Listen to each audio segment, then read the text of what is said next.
Good afternoon, welcome back to Marty's Tying Bench. This afternoon I'm tying fly swap flies for Rocky Mountain Flycasters next TU meeting, and the fly this month is a salmon fly, an adult stonefly. So I thought I'd break out the old Bullethead tools and have some fun with that. Now, the body material is 2mm craft foam. Got a couple of pieces cut with the River Roads Creations Tapered Chernobyl body cutter. Now, before I put the hook in the vise, I'm going to put the foam on the hook, and what I'm doing is I'm going to pierce it right in the middle, measured against the hook gap.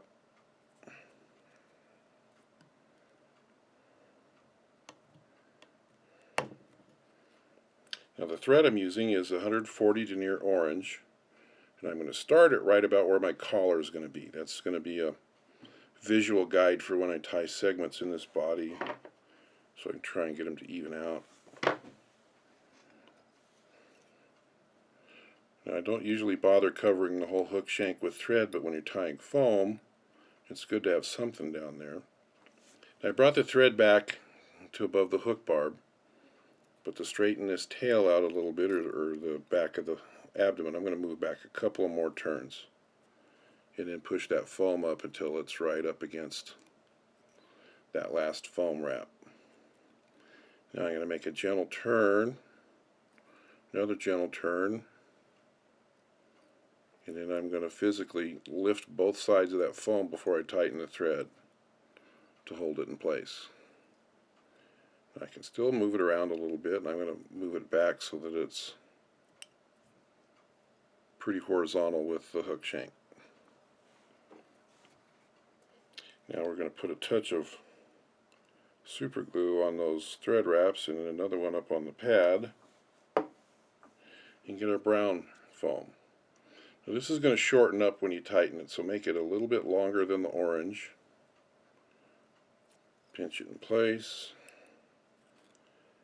Push right down on those thread wraps in the thread wrap position as you pull it tight. Then you can push down on the foam, give it a chance to soak in and hold.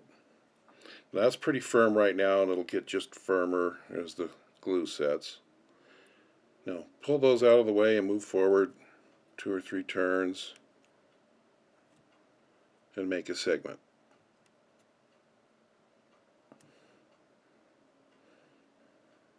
Keep some tension on the thread, move forward a couple more turns,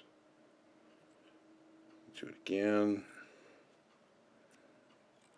third segment, and it's in the vicinity of where I wanted it to be. Segments are relatively even and never perfect with that. Now I'm going to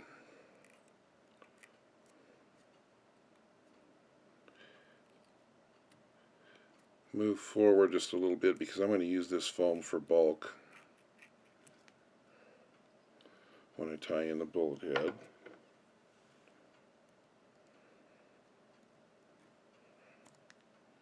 Trim that away.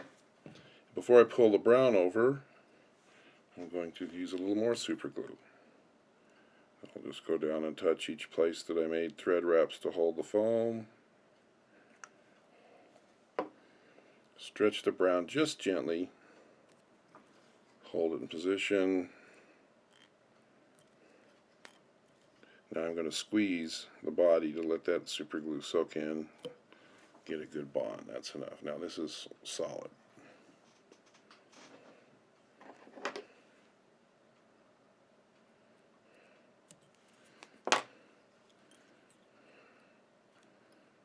Let's crush that down a little bit.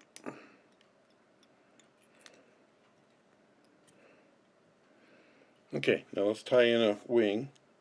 This is Mallard dyed wood duck. Pick one that's long and symmetrical and lay it on there so that it's just a little bit longer than the body.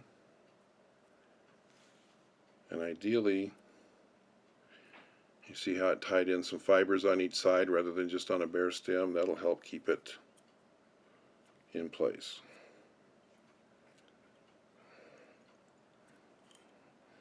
Now I'm ready for the deer hair. This is deer belly hair. You can't get regular deer hair to dye black enough, so this is the hair of choice.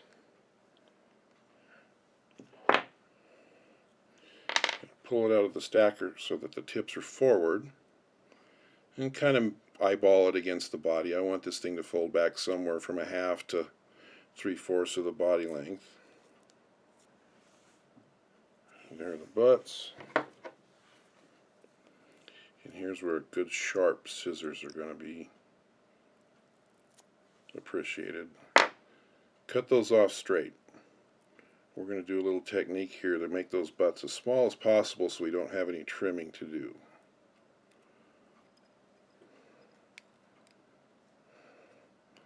Couple of turns. I'm not letting it get down to the bottom, but I want that thread to be as close to the eye as I can get, so when I fold the deer hair back there won't be any gap showing. Now with those short butts there, you don't have to go in there with scissors and trim. That's always a pain, but if they get them too long, just go in there and hack at them a while. Alright, now I'm going to move this back to my collar position, and I'm going to crease that with my thumb. I'm pushing up pretty hard.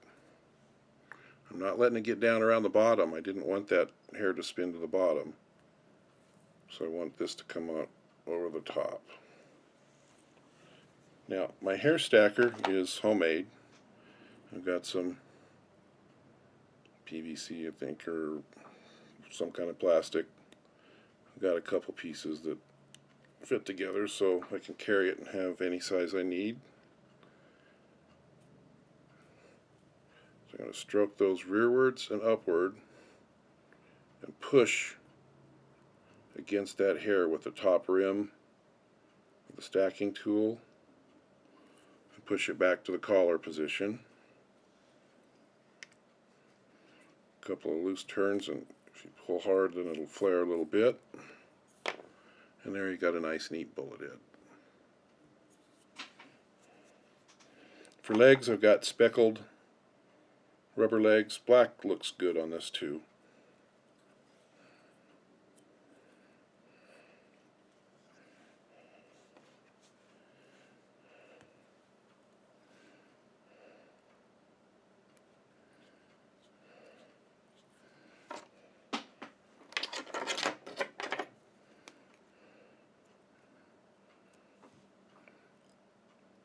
Make sure those are about the same length. And I like the rear legs to be a little bit longer. That's kind of hopper style, but so there you go. Clean on the bottom, and black's on the top. And if you got one of these Magnum whip finishers, it makes it easier to reach over those front legs.